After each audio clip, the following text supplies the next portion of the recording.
তাকওয়ার সবচাইতে পরিপূর্ণ সংজ্ঞাটা আলী রাদিয়াল্লাহু আনহু বলেছেন, আর সেটা হলো যে হুয়াল খাউফু মিনাল জালিল, হুয়াল খাউফু মিনাল জালিল। জালিল হলেন মহান রব্বুল আলামিন, মহাসম্মানিত, তার থেকে সদা সর্বদা ভয় করা।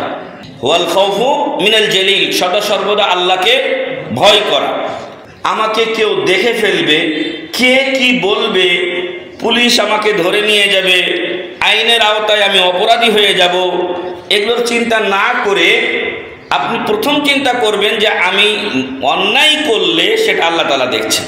আমি অন্যায় করলে আল্লাহ দেখছেন। এই যে সামনে রমজান মাস আসছে, সেই রমজান মাসের দিনের বেলা আপনি যদি বাসার ভিতরে স্ত্রী সহবাস করেন, আপনি আর আপনার স্ত্রী থাকেন, আমি আর আমার স্ত্রী থাকি, কেউ দেখবে? আর কেউ কিছু বলতে পারবে? কিন্তু আমার রোজা তো হবে না, আমার সিয়াম হবে, আমার সিয়াম হবে না। এটাই তাকওয়া, এটাই পরহেজগারিতা। আপনারা আমরা রমজানে রোজা রেখে ইচ্ছা করলে পানি ওযু করতে গিয়েও পানি খেয়ে নিতে পারি। ঘরের মধ্যে পানি খেলে কি আপনাকে দেখবে? আল্লাহ দেখবেন, কিরামান কাতিবিন আপনাকে দেখবেন।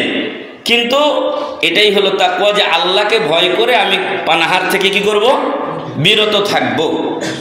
অফিস আদালতে গিয়ে কেউ ঘুষ খাচ্ছে, মনে করছে অন্যরা কেউ জানলো না, কিন্তু যাদের জানার দরকার তারা ঠিকই জেনে গেছে। যিনি আপনার সবচেয়ে বড় বিচার করবেন সে আল্লাহ তো জানেন।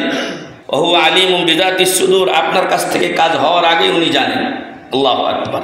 ফলে ওই আল্লাহকে ভয় করে যদি এই অফিস আদালতের ঘুষ, যে কোনো জায়গার অন্যায় এবং অনাচার এবং পাপের কাজগুলো থেকে আমরা বাঁচতে পারি, তাহলে হুয়াল খাউফ মিনাল জালিল। এক নাম্বার তাকওয়ার এক নাম্বার শর্ত আমরা অর্জন করতে পারবো যে সদা সর্বদা আল্লাহকে ভয় করব। মানুষ কে কি বললো ওটা আমাদের দেখার বিষয় না, এটা শরীয়তে অ্যালাউ আছে কিনা এটা আমার দেখার বিষয়। যদি অ্যালাউ থাকে করব, আর যদি এটা শরীয়তে নিষেধ হয় আমি আল্লাহর ভয়ে এটা পরিহার করে দেব।